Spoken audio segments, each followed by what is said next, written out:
Hello viewers, অচিত free coaching চ্যানেলে তোমাদের সকলকে স্বাগত জানাই।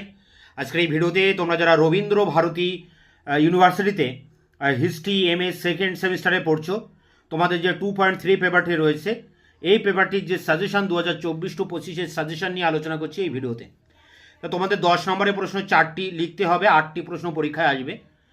সেই 8টি প্রশ্ন কমন পেতে তোমরা যেসব প্রশ্নগুলো করবে দেখো। প্রথম প্রশ্ন, how do you subscribe to the view that left-wing politics could not succeed because it failed to be intimated part of Indian national movement? অর্থাৎ বামপন্থী রাজনীতি সফল হতে পারেনি কারণ এটি ভারতের জাতীয় আন্দোলনের সূচনা হতে ব্যর্থ হয়েছে, ব্যাখ্যা করুন। এটি প্রথম ইম্পর্টেন্ট প্রশ্ন। এরপরে দেখো 2 দাগে যে প্রশ্নটি রয়েছে, how would you characterize to the major trends in the caste politics in colonial India? ঔপনিবেশিক ভারতে জাতি রাজনীতির প্রকৃতিগত ধারা ব্যাখ্যা করো। 3 দাগে রয়েছে দেখো, discuss about the background of quit India movement, ভারত ছাড়ো আন্দোলনের প্রেক্ষাপট আলোচনা করো।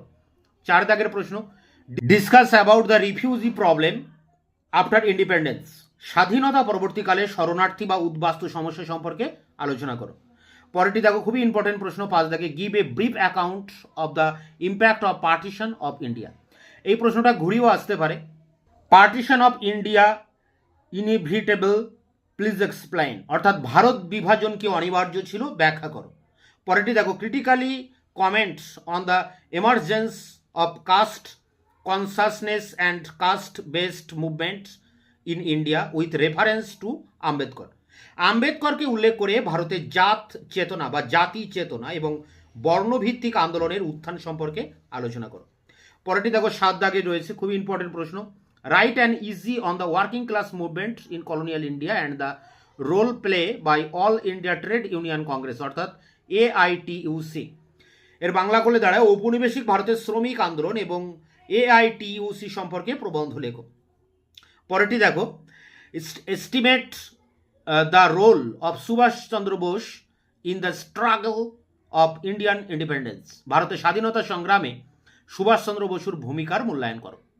9 দাগের প্রশ্ন দেখো, comment on the reflection of partition in different cultural shapers, literature, theatre and cinema, সাহিত্য, থিয়েটার, সিনেমা এবং অন্যান্য সাংস্কৃতিক কর্মকাণ্ডে ভারত বিভাগের প্রভাব এবং প্রতিফলনের সংক্ষিপ্ত বিবরণ দাও।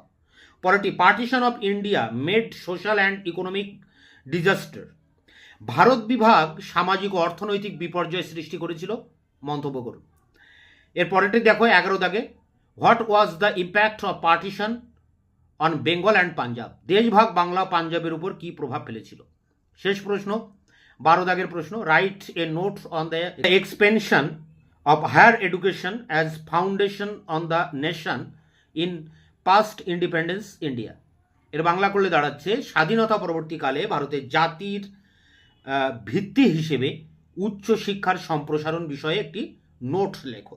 এখানে 12টি প্রশ্ন দেওয়া আছে, এই 12টি প্রশ্নের ভিতরে তোমরা 8টি প্রশ্ন কমন পাবে, তার ভিতর থেকে 4টি প্রশ্নের উত্তর লিখতে হবে। তো এই ছিল ভিডিওর বিষয়বস্তু।